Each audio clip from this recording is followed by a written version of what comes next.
There is a wisdom older than words, older than scriptures, older than the cities and temples we've built. It is the ancient wisdom of the soul, a silent inheritance passed down not through books, but through blood, dreams, and symbols. This wisdom cannot be taught in classrooms, nor found in algorithms. It dwells within, beneath your personality, beneath your identity, beneath everything you've been told to be. What we experience in the world is never just the world itself. It is a projection, a reflection of the inner state we carry. The eyes do not merely observe, they interpret. The heart does not simply feel, it colors reality. Long before we engage with others, we carry assumptions, expectations, and emotional residues that shape how we interpret everything we encounter. This is not illusion, it is perception formed through the architecture of the soul. You do not see the world as it is, you see it through the lens of your unresolved wounds, your forgotten childhood, your hidden fears, and your silent longings.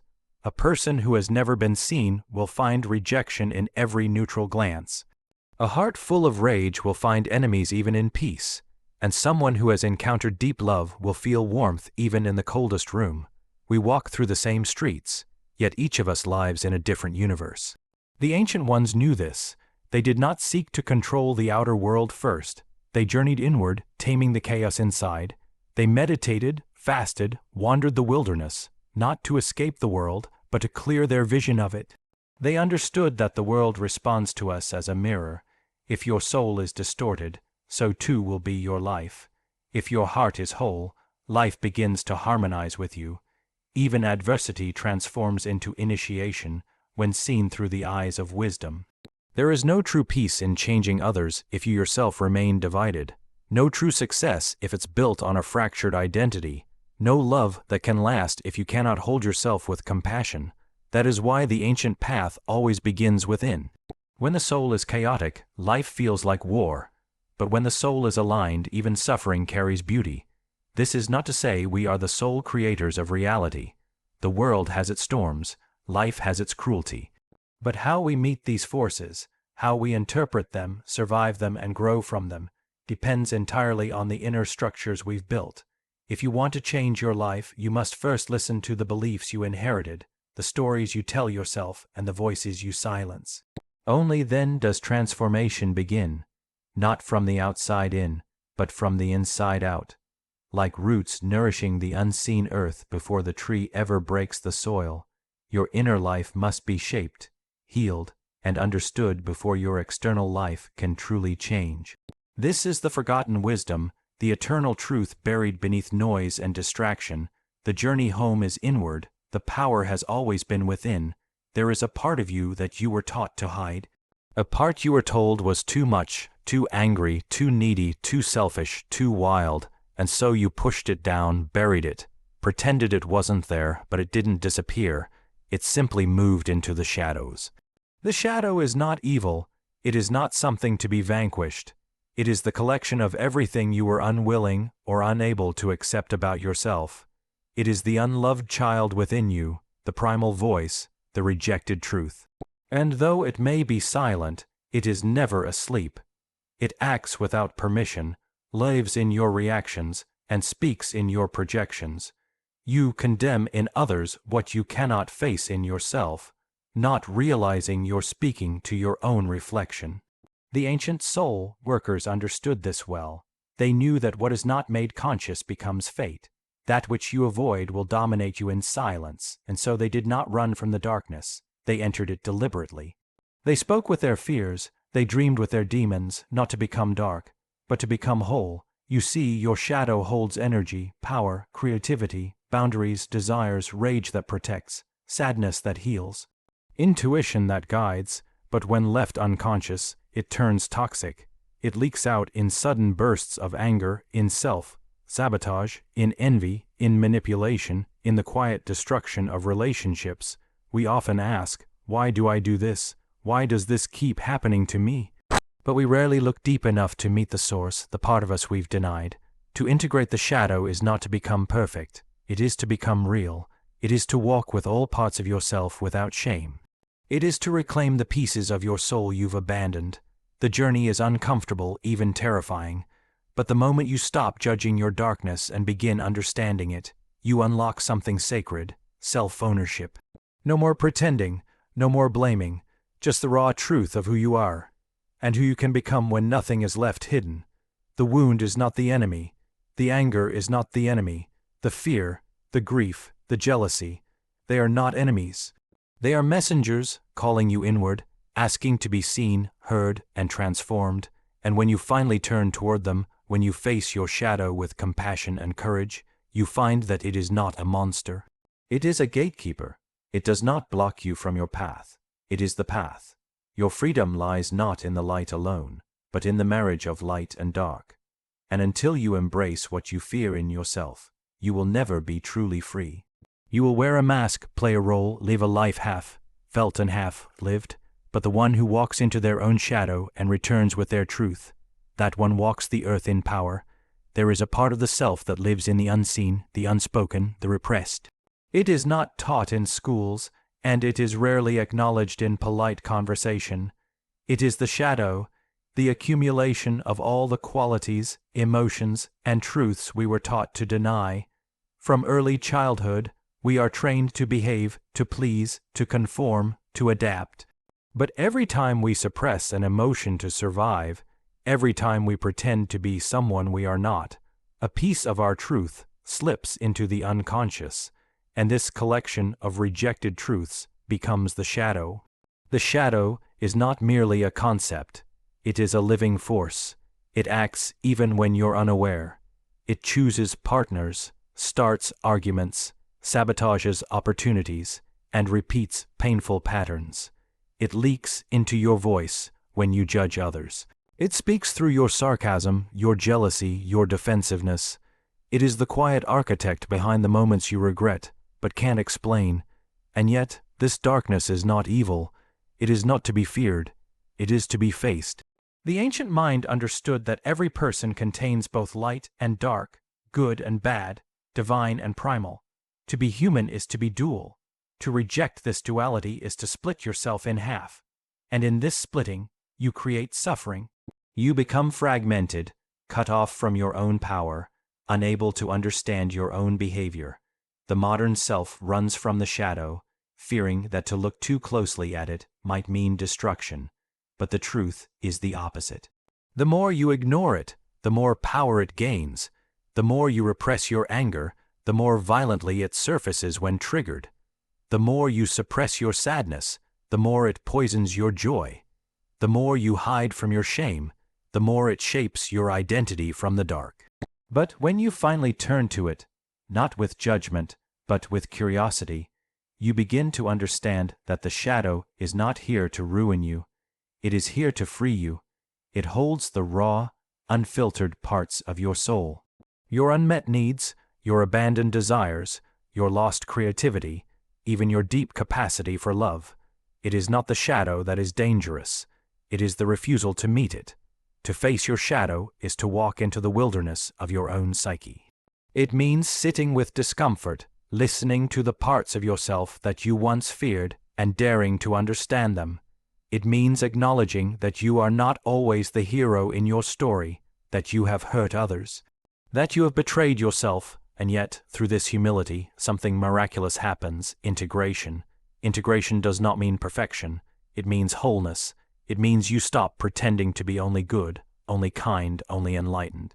You become honest. You begin to act not from repression, but from awareness. You make peace with your contradictions, and this peace brings power. Not dominance over others, but mastery over yourself. True transformation is never achieved by adding more layers of light, but by descending into the roots. You do not evolve by becoming more polished, but by becoming more real. The ancient path was always one of descent before ascent.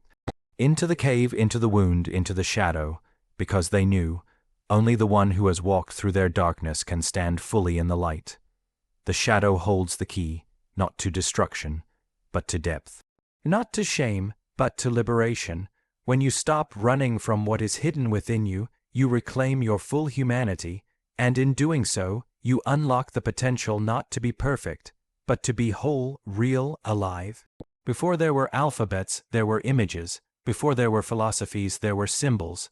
Long before humanity spoke in structured language, we dreamed in archetypes. Fire, serpent, tree, ocean, moon. These were not just objects to the ancient mind, they were portals into meaning. They represented forces within and beyond the self.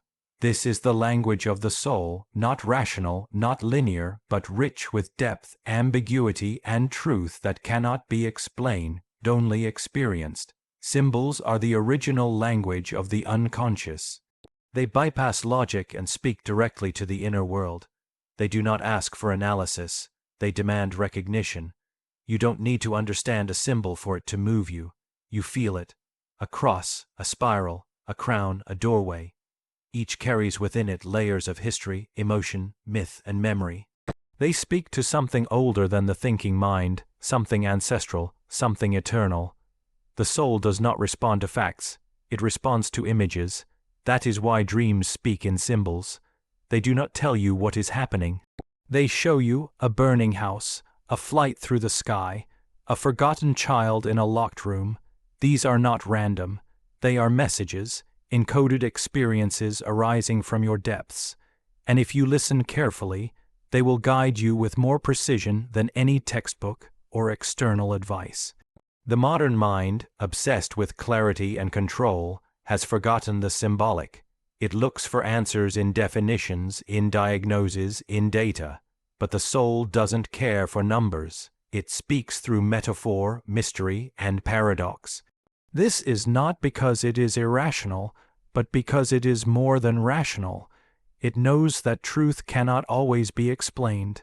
It must be felt, lived, embodied. When you begin to pay attention to symbols, what appears in your dreams, what images you are drawn to, what patterns repeat in your life, you begin to enter into dialogue with your own unconscious. You begin to see that the world around you is not dead matter, but alive with meaning. Every repeated number, every animal that crosses your path, every myth that stirs your heart, these are not coincidences, they are communications. The ancients did not separate the sacred from the symbolic. They built temples to reflect the architecture of the soul. They created myths not to entertain, but to remember truths too large for prose. They told the same stories again and again because they knew the same symbols must be lived in every generation. The hero's journey, the descent into the underworld, the sacred marriage of opposites, these are not just stories. They are blueprints for psychological and spiritual transformation.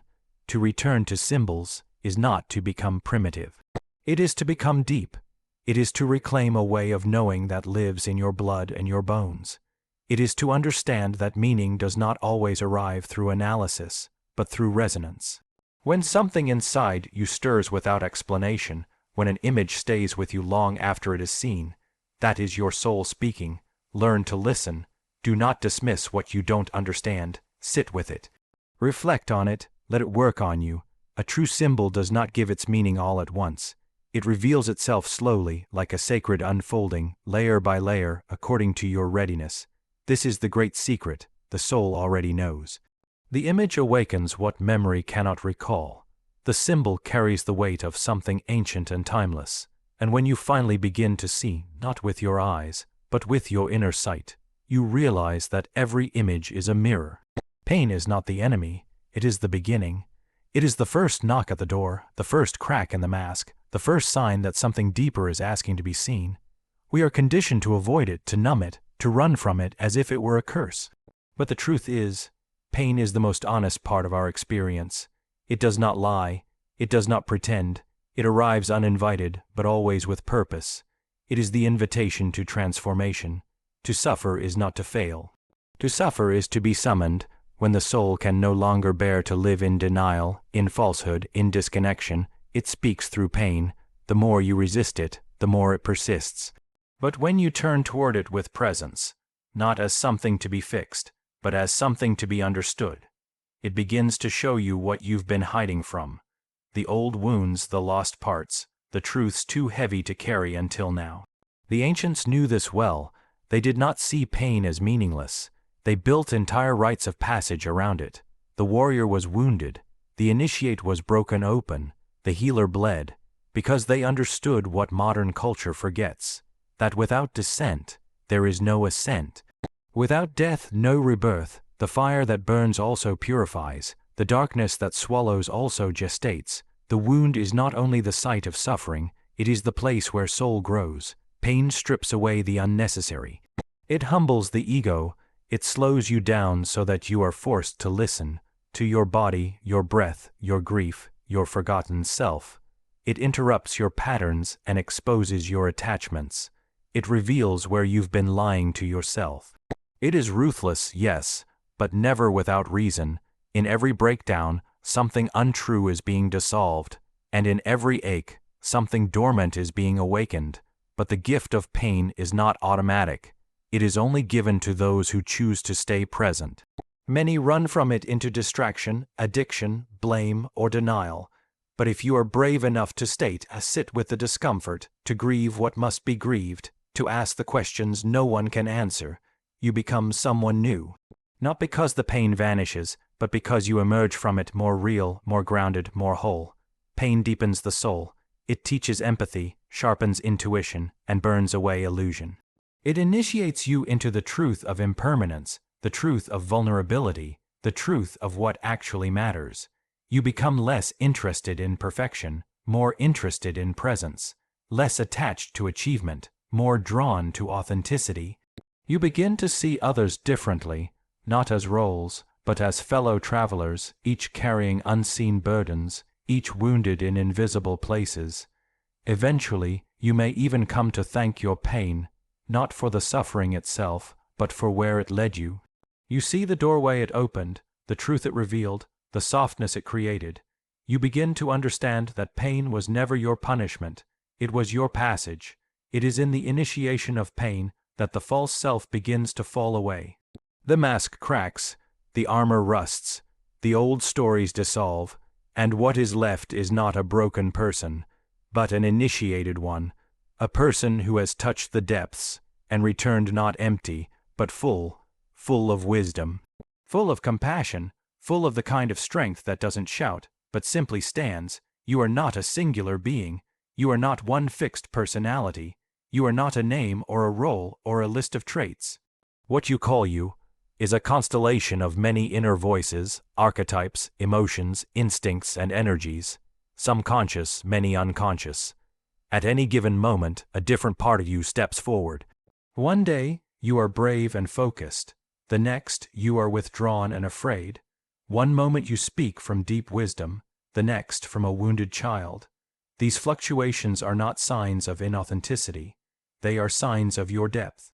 Modern culture encourages you to be consistent, predictable, put together, but the truth of your soul is far more complex, far more ancient. Within you lives the warrior who fights for what is right, the lover who longs for intimacy, the orphan who feels abandoned, the queen who leads with vision, the trickster who rebels against order, the child who still believes in magic. These are not metaphors. They are living patterns within your psyche, ancient forms of being that exist in all humans across time. You were born with all of them, but over time, you learn to favor some and suppress others. Maybe you were praised for being obedient, so your inner rebel was banished. Maybe you had to care for others, so your inner child was hidden. Maybe you were hurt in love, so the lover withdrew. Each adaptation helped you survive, but survival is not the same as wholeness. And when too many parts of you are silenced, you begin to feel empty, disconnected, mechanical, like something essential is missing. The ancients knew the soul was not singular. They honored this multiplicity through myth, ritual, and storytelling. Their gods were not perfect. They were wild, conflicted, contradictory. They expressed rage, love, betrayal, wisdom. They mirrored the full spectrum of the human psyche. By engaging with these myths, they engaged with themselves. By naming the many faces of the divine, they learned to recognize the many faces within. To awaken to your many selves is not to be fragmented. It is to be rich. It is to develop a relationship with all the energies inside you. When you feel lost, perhaps it is not the whole of you that is lost. Perhaps it is the sage within you who has gone quiet, or the warrior who has laid down their sword. When you feel empty, Maybe it is the artist inside you crying out to create. When you feel misunderstood, maybe it is the mystic who is not being given space to breathe. The journey is to turn toward these parts, not with judgment, but with reverence, to create an inner council where every voice is heard and no part is exiled. The goal is not to eliminate contradiction, but to hold it, to become a vessel spacious enough to carry both joy and grief, strength and tenderness, structure and spontaneity. This is not easy. It takes work. It takes listening. It takes humility to realize that the part of you speaking now may not have the full picture. It takes presence to know when to let another part step forward. And it takes courage to retrieve those aspects of yourself you long ago abandoned in the shadows. But when you do this work, something shifts. You begin to feel more whole, more alive, more rooted. You no longer depend on the outer world to reflect who you are. You carry your own complexity with grace. You do not need to be just one thing. You can be fierce and soft, disciplined and free, logical and intuitive, all in one breath. This is the truth. You are not a character in a story. You are the entire myth. You are the temple and the storm, the question and the answer, the wound and the healing. You are not just one self, but many, and every self within you is sacred. Every self within you belongs. In returning to the ancient wisdom, we do not become primitive. We become profound. We remember what was forgotten. We align not with trends, but with truth. The modern world may offer you distraction, but it will never offer you depth. And so, I say, go within, study your dreams. Listen to the voice that speaks when all is quiet. The soul is older than the body and wiser than the mind. Its memory is vast, its guidance eternal.